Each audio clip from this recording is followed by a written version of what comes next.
เรียบร้อยนะปลาตองผู้ชองโตเลยปลาตองนะตัวที่3ตัวที่4แล้วโอ้ถึงเลยช่องตัวนี่2 ตัวเลย ช่องตัวนี้ก่อนยกเบิ้ง7 โลฮอดมา5 โล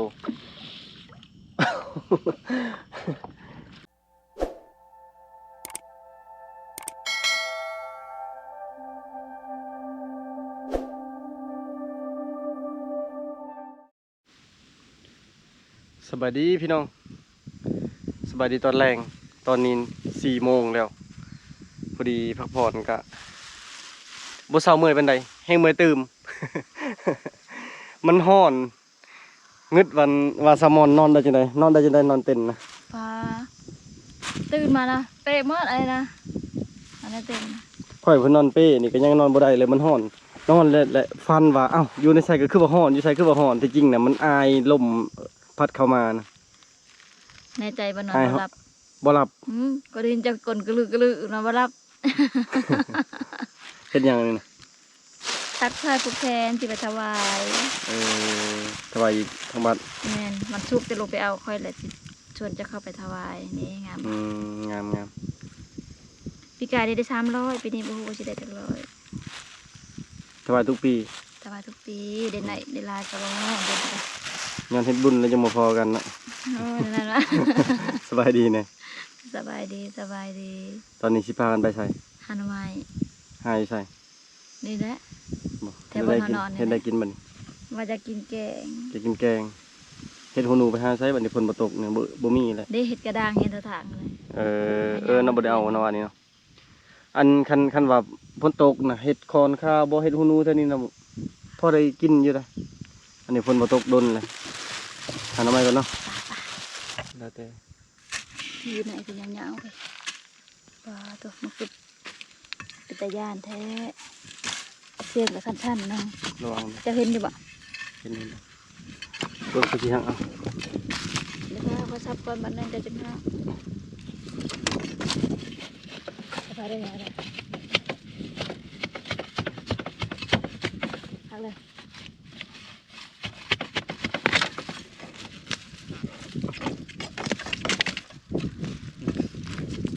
นอนแรกเฮกมาน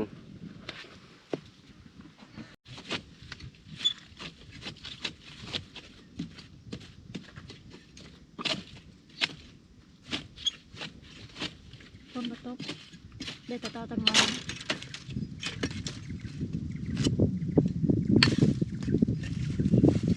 มาตบที่เอางามเนาะ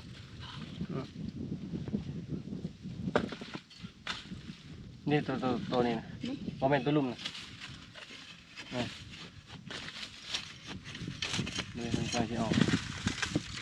วางด้วยมือไปทูเลยทูเอาน้ำ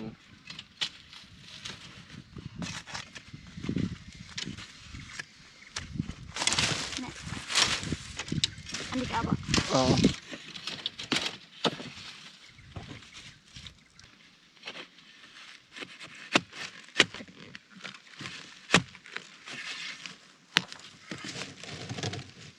เห็นนั่งได้เลยบ่ออกเลย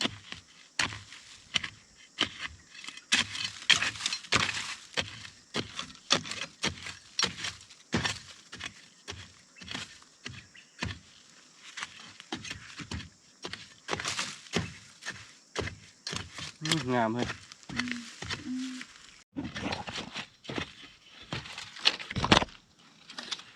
ยังชี้นอนเลยวะ น้อยๆเห็ดอันนี้ไม่เห็น กำลังจะออกเนาะ กำลังจะมันก็จะช่วยเลิกพุ่นไปตกเลย ระวังได้ต้องออกก่อนหักก่อน หักบ่ได้แข็ง ดูคุยยานนี่ยันปักงาน เทียมกับบ่เข้าแน่น้อยๆพอดีแค่ ผู้ชมคมเทวานบ้านเทคมระวังมือเราจะปากัน เทียมบ่เข้า ข้าวมันก็จะออกอยู่เท่านี้กับมันขุดยากนี่ เอายาแล้วตัวนี้เนาะ ยาแหละปล่อยทมไปเอาลังสงกรานต์อีกระวังมือกัน นะกวักเห็นบ่ผมมี กิโต้เห็นเตะคือว่า เห็น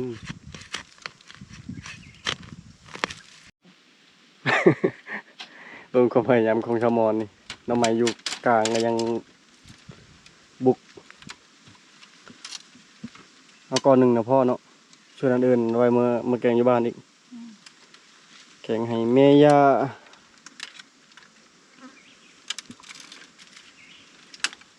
โอ้บ่ได้กับย่าเฮ้ย เนาะ ผมพยายามของน้อง นี่ อันเลยว่าบ่ฟัง ได้ซ้ำนี่น้ำไม้ก็จะเตาตางอยเนาะฮะน้ำไม้ดำฝนบ่ตกน้ำไม้ดำ แต่ฝนตกก็จะเป็นน้ำไม้ขาวเด้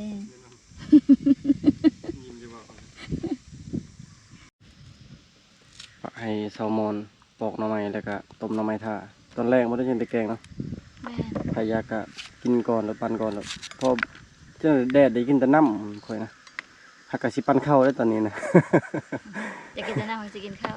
ปั่นไว้เพราะว่ายันยาก เพื่อจะลงมาพุ่น เล่นหน่อไม้ตกนอนหนึ่งกะสิได้อยู่ดอก2 คนกินเนาะอิ่มอยู่ดอกชวนบ่เฮียงกะสิไปดักนกอยู่พุ่นแหละ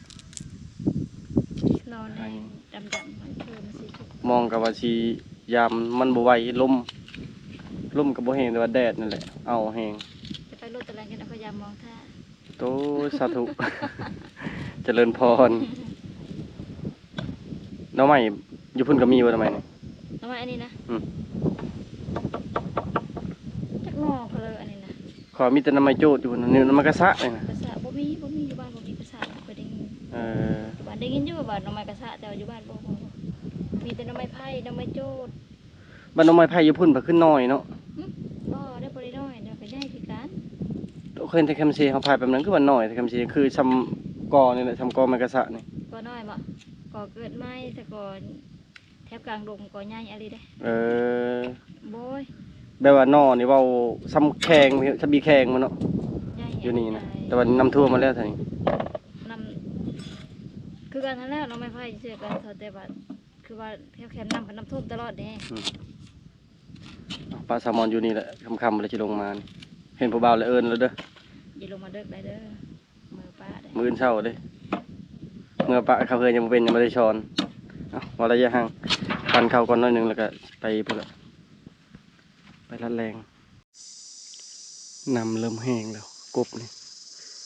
นี่เห็นตัวนี้นี่ทำเป็นโพรงขึ้นไปเลยลายกบนะแล้ว2 โตแล้วนะ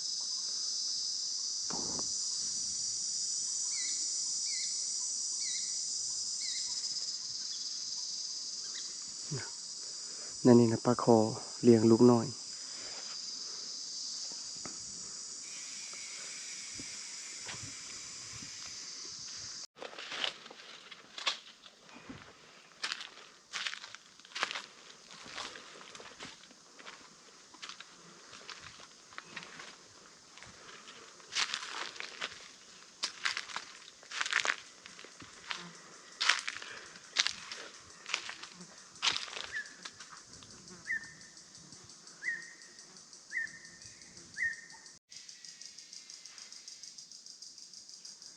ออกตัวหนึงออกไปแล้วปุ๊บปุ๊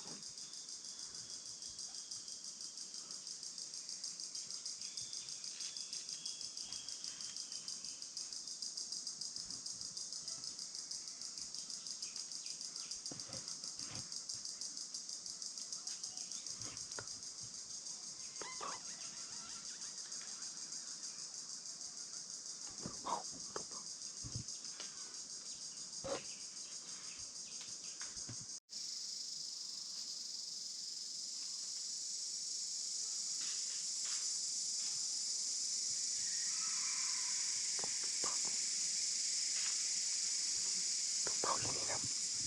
อยู่บนน้ำดอก2 ตัว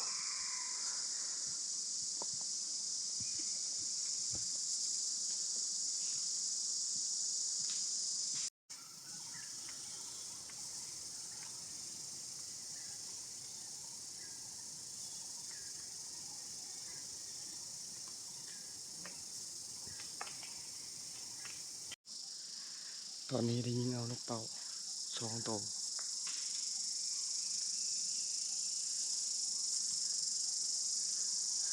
ตัวหนึ่งนี่ในปลายนะตกเลยตัวหนึ่งตกปลายนะยิง2 บาทจังถึกแต่ว่าพวกเจอไปพุ่นเลยตายไปไกลพวกโอ้เสียดายดิมันบ่ตกอันนี้เลยตกเจอไปพุ่นนกเป่าประมาณ7-8 ตัวนี่มันบ่เข้าเลยจนเราจะไปเก็บตัวนี้เด็กนกเป่านะว่าจะไปเก็บยังหน่อยอย่างเราบ่เจอมงยิงบัดยิงหลายตัวนะก็เลยว่าไปเก็บก่อนแต้มแรกแต้มที่2เสียดายอยู่มันบ่ถือคักมันเฉียดเพราะมันไกลดิระยะประมาณ7-80 เมตร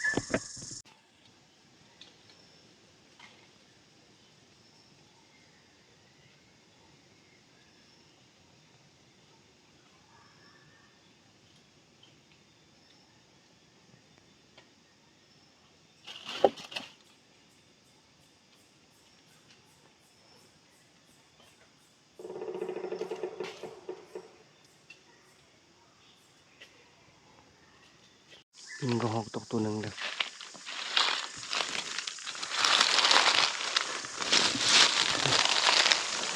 เห็นแล้วเด็กได้แล้วแต้มแรกกระหอกแต้มแรกได้นกเป่า1กระหอก1ทั้งหมด2 ตัวแล้ว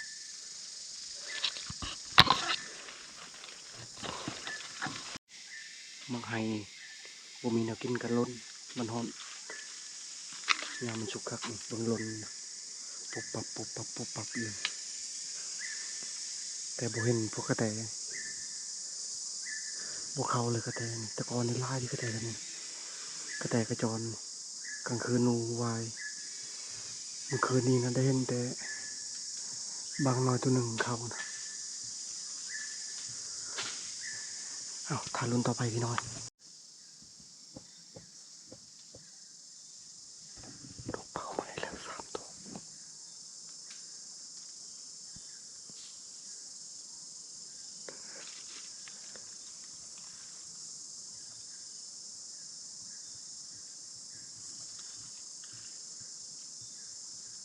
พวกเขา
ว่าจะได้ยิงนี่ยากกระดิกมันบนหนึ่ง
นกปลาเข้าลายตอนแรกนี่เทือละห้าเทือละหกเข้า2-3เทือแล้ว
มันอยู่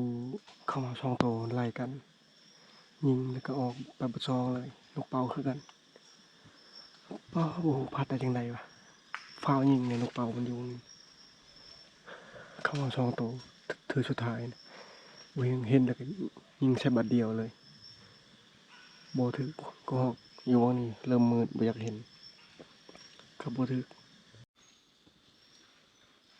ก็หอกบ่เห็นว่าพลาดบ่ได้พลาดได้นี่นะเลือดเนี่ยเป็นก้อนอยู่เต็มอยู่ถึกอยู่ก็หอกแรงนี่บ่เห็นบ่ได้มานำเบิ่งมันขึ้นทางมันขึ้นเลือด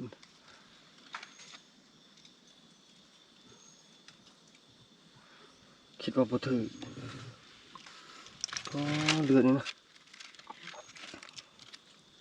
จะถือบางใดนี่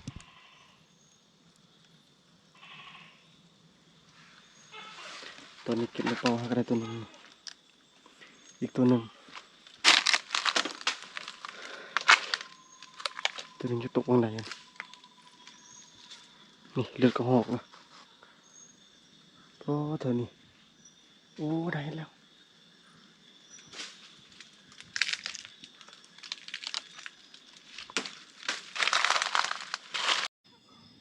นี่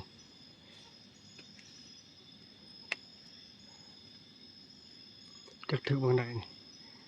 ขึ้นไปเอาเนี่ยก็อยากกระโดดอยากยิงก็บ่เห็นเต็มโตโอ้เห็นอะไรดีวะนี่เรียบร้อยนะ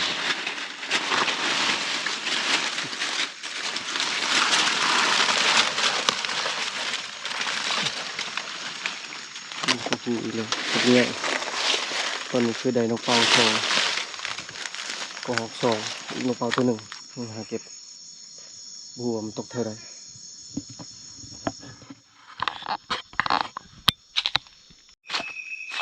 ครับก่อนวันนี้ยังนกเป่าตัวหนึ่งหาบ่เห็นตัวบ่เห็นยิงติดกันเลย2 ตัวเห็นตัวเดียวตัวหนึ่งบ่เห็นเลยเมื่อยหาเลยเป็นชั่วโมงผลชอกหาจนเบิดเท่านั้นจักมันขาอยู่ใส่จักมันตกเข้าไปตอนนี้ก็คือผ่านนกเป่าไป2 ตัวตัวหนึ่งบ่ได้ไปเก็บครับมันเกิดไปไกลแต่ว่าตัวหนึ่งน่ะมันตกข้างในหาบ่เห็นลงไปหาชาวมอญก่อนได้ยินเสียงชาวบ้านอยู่ตามห้วย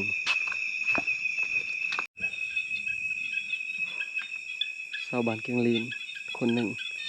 บ้านบางยะลางคนหนึ่งแล้วก็คนหนึ่งพอมาพางเพิ่นหาใช้มองบ่เห็นบ่ได้ยามองเลย ลงไปยามมอง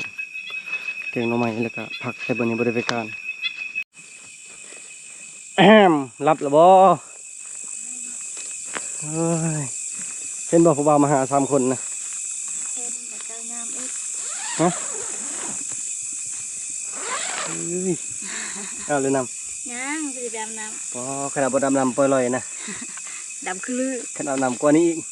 เจ้างามเอ็ดปะพอยู่คนเดียวพยาน เฮ้ยพอบ่พัง พ่อก็พอสิหูจักจ้ะ ผู้บ่าวก็สบายดีอ้ายว่ะ น้องสดเด้อคำบ่เชื่อนี่อ้ายน้องสดพร้อมว่ะอะไรคนต้มน้ำมันบ่ หมอนต้มน้ำมันพา ได้เท่าไหร่ โอ้ยพาดมันเขายามองก่อนจังเฮ็ดกินเนาะกำฮอตบอลแล้วก็พักผ่อนหน่อยหนึง5 นาที10 นาทีตอนนี้สมอนนึงเข้าปะแล้วก็ลงไปยามมองบ่ได้ใช้ต่อเลยมองพี่น้องนี่เพราะมันลมโอ้โหสิถึกหรือบ่เมื่อกี้นี้พอมาพางเพิ่นมาขอเป็นนัวอยู่ป่าแบบนี้แหละบ่ได้บ่มีก็มาขอกันมันสบายแนวนึงของอยู่ของกินกันจุเพิ่นเฮ็ดกินแล้วเพิ่นเอิ้นกินข้าวแต่ว่าเฮานะบ่ทันอยากแล้วก็เฮาสิลงไปยามมองนี่คือจะเพิ่นจักลำมาลำเดียว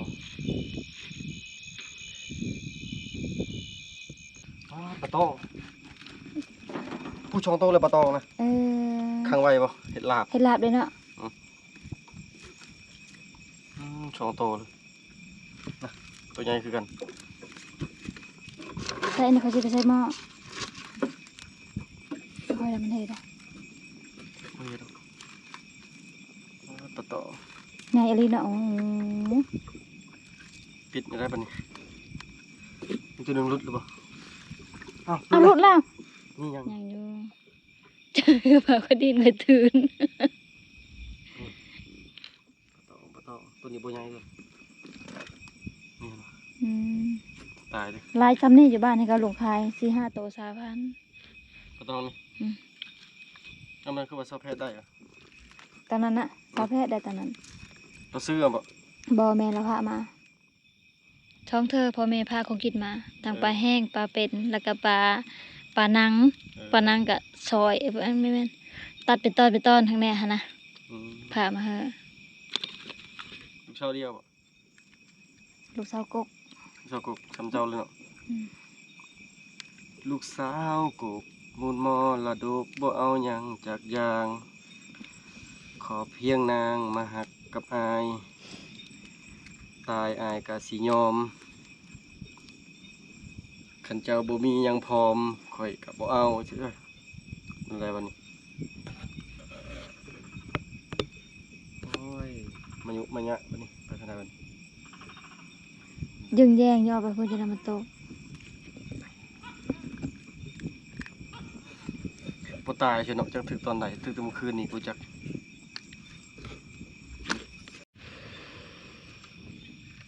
อ๋อ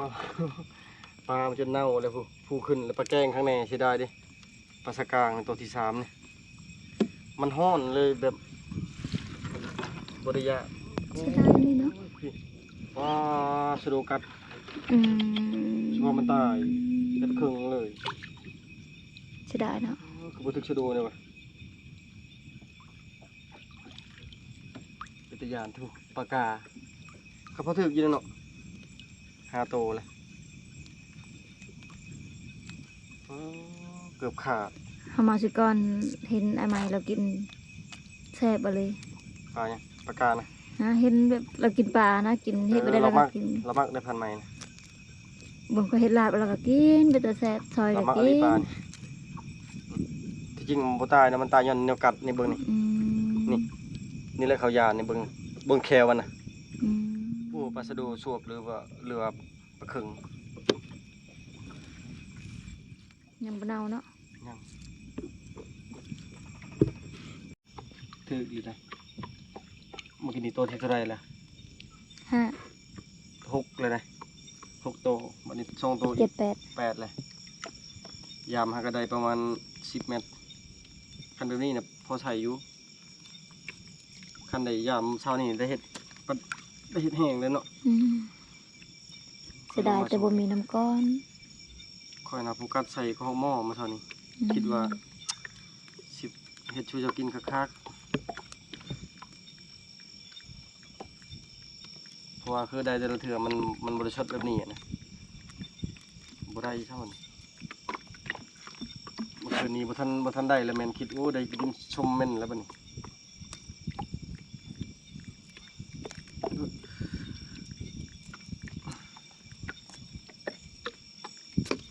คันจะอยู่คนเดียวเจ้าได้เมื่อคืนนี้มันหักได้แนวเฮ็ดให้เจ้าบ่ได้ค่อยไปนำ เอาไอ้เป็นอย่างนั้นเนาะโอ้โหปลาสกางนี่ เฮ็ดลาบไหมเนาะ กินได้บัดนี้เมื่อกี้นี่นั้น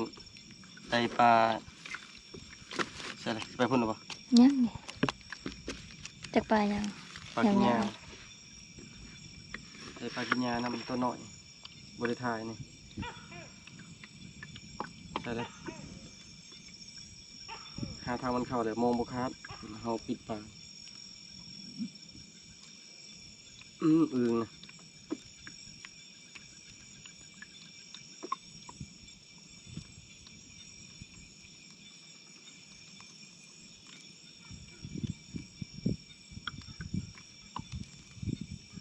เดี๋ยวหาทางเข้าบ่ได้เลย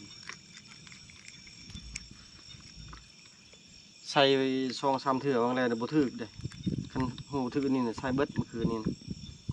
วางแล้วนี่ก็บ่ถึกแล้วก็ไปมือก็บ่พางนะใส่แต่มองบ่พางนะก็บ่ได้วันนี้ใส่2 ด่างนะ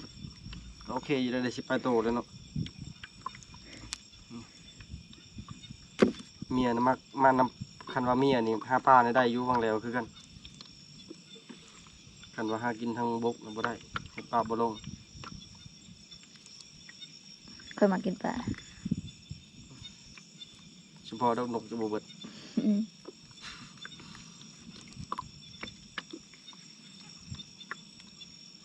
เคยทหารอันนี้นะคือโยโหอันตรายเฮอเตไทยบ่เพิ่นอันนี้เจ้าเว้าอยู่คนเดียวจะเว้าแบบ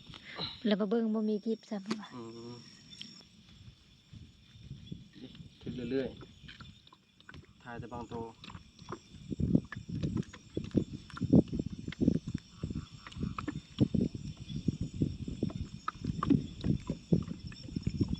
ว่าก็เป็นยามมื้อเช้านี่ยามแล้วก็ถึกตัวใหม่เรื่อยๆบัดนี้ อืม เดี๋ยวๆๆอุ้ยท่าน ใส่ได้ตัวใหญ่ได้ตัวใหญ่ ปลาบูโอ้ ใหญ่เลยอ่ะ น่าถึกแล้ว ใส่ป้อสะดูกัดนี่ครึ่งอยู่เลยนี่บ่ได้ใช้เบ็ดไว้บ่ได้เอาเบ็ดมาเบ็ดปลาเอิ้นกระตานะ แบบใดมาปลาสะดวกสะดี มันคือปลาคอตัวลายๆตัวใหญ่ๆนะมักสูบคนมากัดปลาทำลายระบบนิเวศโอ้ยหรือเอาเบ็ดมาปะเบ็ดกระตายอยู่ถึงนี่อยู่เบิ่งนี่ อืม ขาดครึ่งเลยนี่บ่เป็นขาดนะมันย่ำนะซื่อ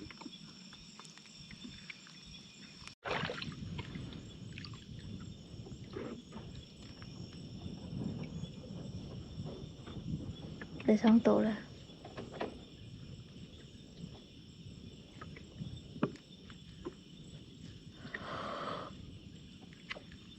ได้รับแล้วแม่ครัวนี่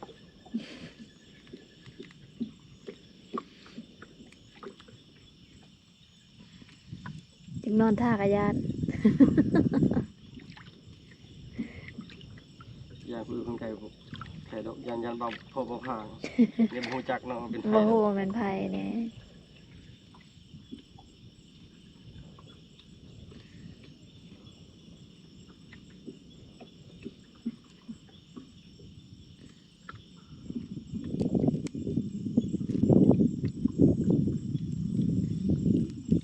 เทาอิดบ่ใต้ไผและยาน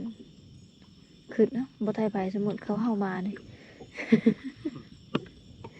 อันนี้ว่าใต้ไผเป็นดังไผแห้งๆนะดังไผก็ใส่พื้นอะไรมาแห้งๆใต้ไผไว้จังน้อยเขาก็โหมีคนอยู่แบบเนี้ยนะเขาจึงบ่มาว่า อยู่เวลาเขาออกยานคุณตัวแรกมองนี่นะมองดับที่สองบริถ่ายใช่ไหมถ่ายประทันโอ้โหเสียปลากินยาต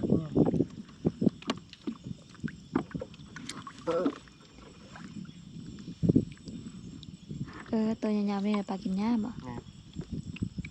ปลานี่บ่จะว่าอันนั้นเฮ็ดลาบแซ่บนะแม่นบ่ ปลาแกงใช่ อ ใช่ว่าปลานี่ก็ใช่คือกันเพราะใช่ผมเบื่อแล้ว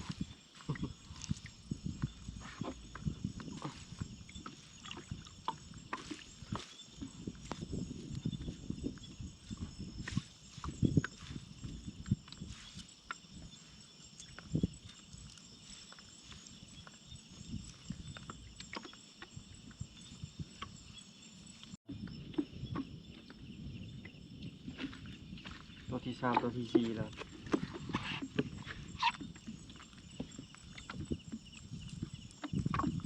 โอ้ขนมถือว่านี่ใส่เบิดนี่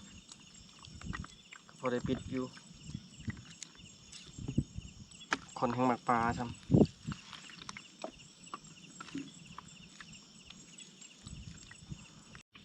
โอ้ถึงเลยช่องตัวนี่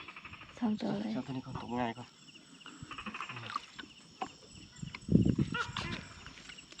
ปลาสกางปลาแกงเนี่ยปลาแกงมันจะมีจุดนี่เห็นไหม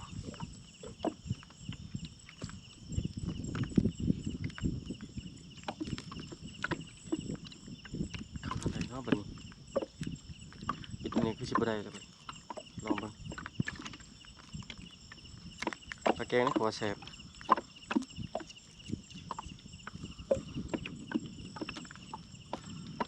แต่ก่อนปลาเพียแสบแต่ก่อนแต่ตอนนี้ปลาเพียมัน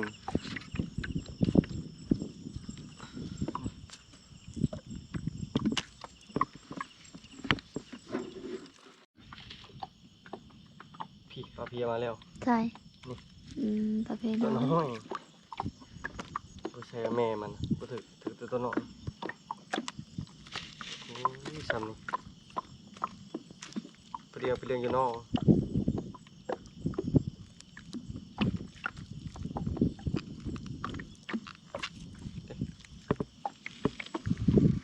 ปลาสูตรปลาที่ลุมนะปลาสกางคันถึกเลย3-4 โตถึกน้ำกันเลยไปหนีปลาไปตามเบิ่งมันไปเป็นทางปลาสุดเรียบร้อยเบิดเลยได้โม2 ด่างยกเบิ่งจากโลฮอดมา5 โล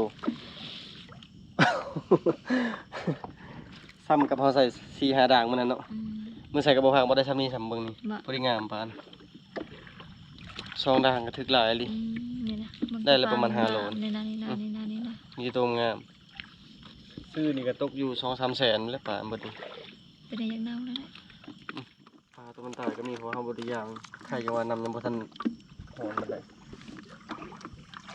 เรียบร้อยแล้วบ่ใส่เนาะตัวนี้เนาะปะเลยเนาะตัวที่ยังเหลือนี่ย่าเลยเนาะ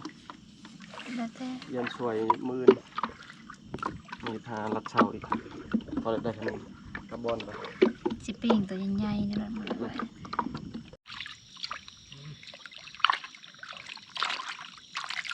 บ่มีปรากฏ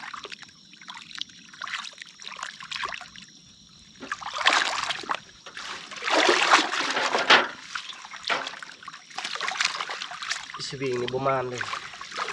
แต่ชื่อสวิงนี่มาบ่เห็นได้ปลาใหญ่จากโตเลย ปลานี่แหละมันบ่ตาย ปลาในปลานี่บ่ มื้อนก็ตายคือเก่าย่ามันนะเฮาอยากได้อันนี้นี่ อย่าได้ยัง อยากได้อันนี้ใช้น้ำอยู่แล้วนี่ ใช้น้ำเพิ่น หรือว่าจะข้างที่แยงไว้บ่ปานทิ้งไว้ในน้ำหม้อเนี่ยเอาขึ้น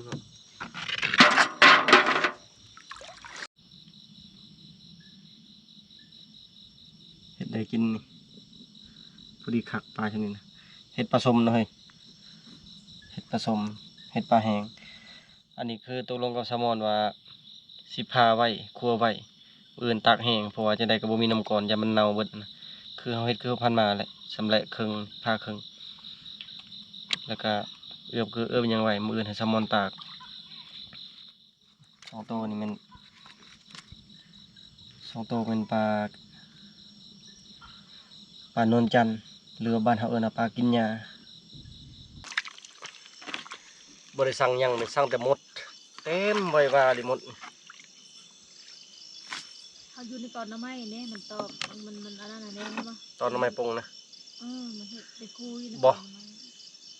ใช่3 อันหนึงนะใช้น้ำนะบ่ เขาทิ้งก็ได้ เท่าก็ได้มา เพราะว่าค่อยเน้นน้ำทอดเมื่อกี้เนี่ยเขามีอยู่ในน้ำที่กระเด็น ตอนนี้แซลมอนว่าตัวใหญ่นี่แม่นใส่แล้วก็สิเอื้อเกลือไว้เพอบ่อยากเห็นแห้งแต่ตัวน้อยพอแล้วอันนี้มันแล้วแต่เมียนะเมียวันใดเฮ็ดอันนั้นส่วนผัวน่ะบ่ยากมากับเมียต้องเอาใจเมียซ้ำนี่ก็จะว่าแล่แต่ซ้ำนี่บ่โอเคเมียเขาบ่มักกินแห้ง ได้ก็ เมียน่ะบ่มักกินปลาแห้งมากินปลาสด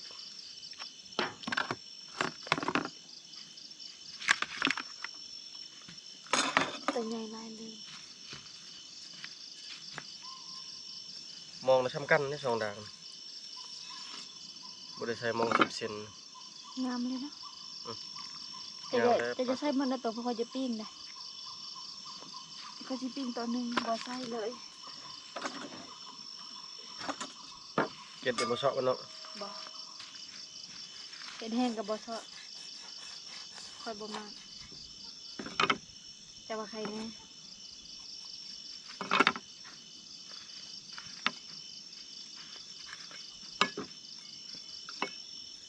เจ็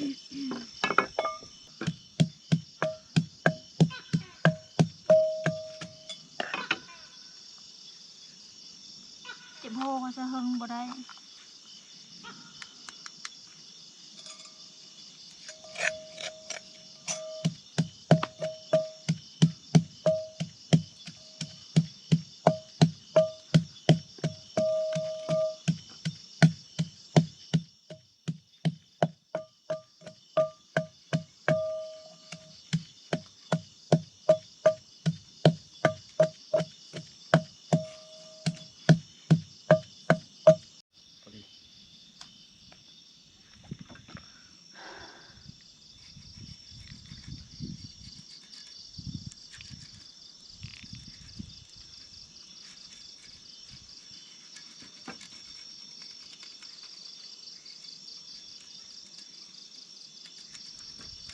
จะเฮ็ดขาวๆนี่คือเจอข้าวเลยบางมาเลยยังบ่ล่างบ่เนี่ย เนี่ยอาจจะสิล้างอยู่นี่ ก็เฮ็ดจมมากเลย เฮ็ดโทษ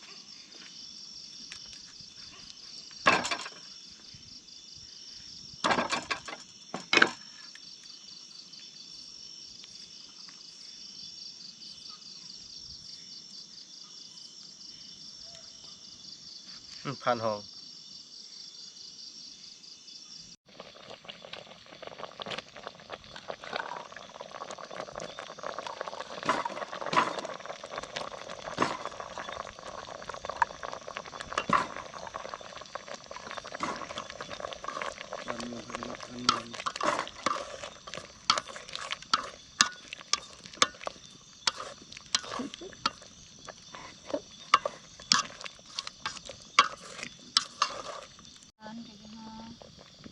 โอ้โหแกงหน่อไม้แซลมอนนี่อันนี้คือแกงครึ่งหนึ่งในตะวันหานะเพราะว่ายังกินบ่เบิดเสียดาย2 คนบ่ครึ่งบ่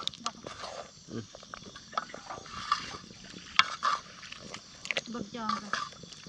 สบายอันนี้ช่วยเข้ากับอันนี้แหละ มันจะกินหยังก็ได้กินได้อยู่ป่านี่หน่อไม้ก็มีสานก็มีเขียดอิหยังก็มีเนาะนางแม่ละอัน ผักขะแยง ผักกะแยงก็มีคือว่าปลูกไว้เท่านี้เนาะ ปุ๊บ ปลูกเดี๋ยวมื้ออื่นเด้อ น้ำขึ้นเขาจะน้ำท่วมอยู่วันโตมันเผาเขาจะปลูก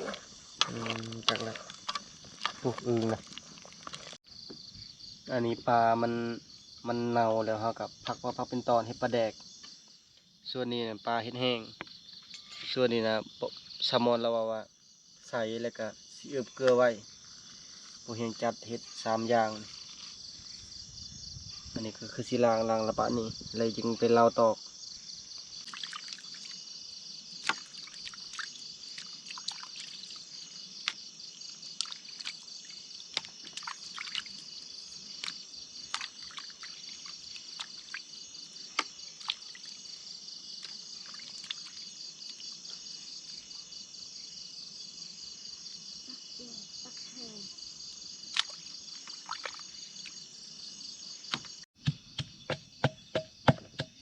ตอนนี้ยังขั้นตอนสุดท้าย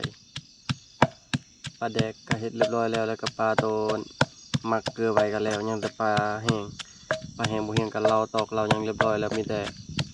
แซลมอนเราเอือไปมื้ออื่นเลยเราห้อยไว้ตากไว้แล้วนี่ก็มีแต่พากันกินข้าวอาบน้ำแล้วก็นอนพักผ่อน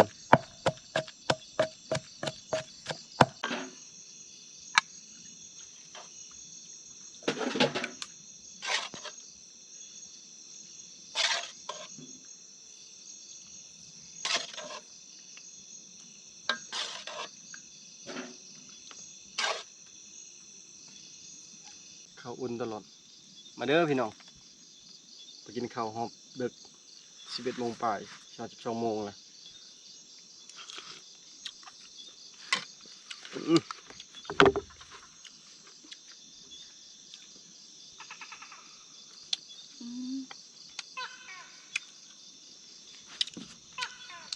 แซ่บอยู่เนาะ แซ่บๆกันน้องใหม่นี่ตัวโดนกินเถอะ แกงหน่อไม้หอมดึกมีเพื่อนอะไรกินแกงหน่อไม้ตอนหอดที่จ้องมงอย่าง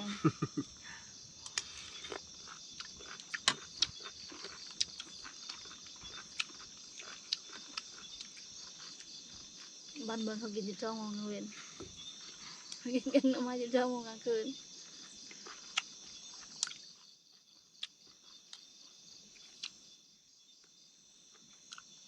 ข้าวอุ่นตลอดเนาะมันเล็ก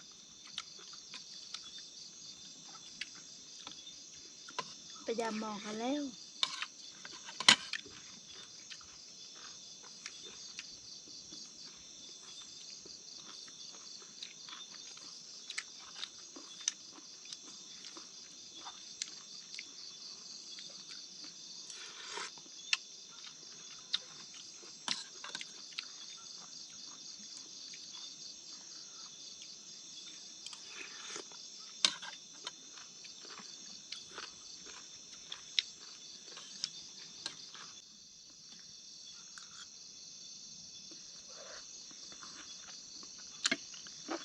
ครับ ผู้บ่าว3 คนมาหาพัทยานผู้บ่าว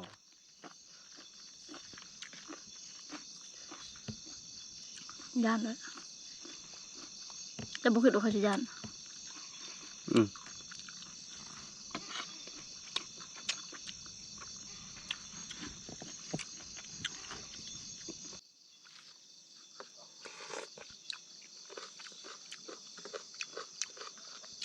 ปกติกินเอาไม่น้อยๆมื้อนี้กินหลายเลย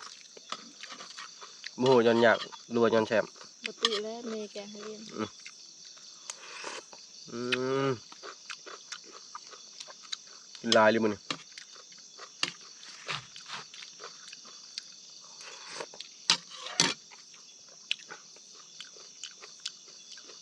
อิ่มครับพี่น้องเอ้ยถือว่าคุ้มค่าอยู่มื้อนี้เนาะตอนเช้านี่ก็ได้ ตอนแรงนี่ก็ได้4 โตก็หอก2นกเป่า2ได้ปลาประมาณ5 โลนี่แหละได้ปลานะ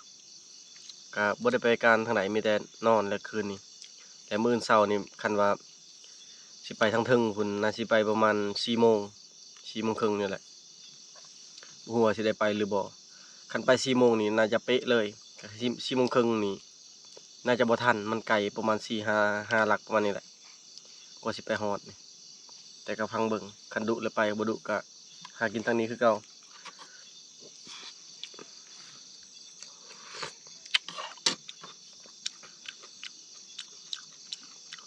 บ่ทันได้อาบน้ำดึกตอนนี้น่ะ12 โมงแล้วเอาไอ้พี่นี่ก็ขอจบไว้เพียงเท่านี้ก่อนอื่นก็ขอบใจพ่อแม่พี่น้องเบิดทุกคนที่เป็นกำลังแห่งใจให้พวกเราทั้ง2 คนขอบใจทุกคนที่มักและก็บ่คำโฆษณาให้เฮาสำหรับพี่นี่ไปก่อนเด้อพี่น้องเด้อบาย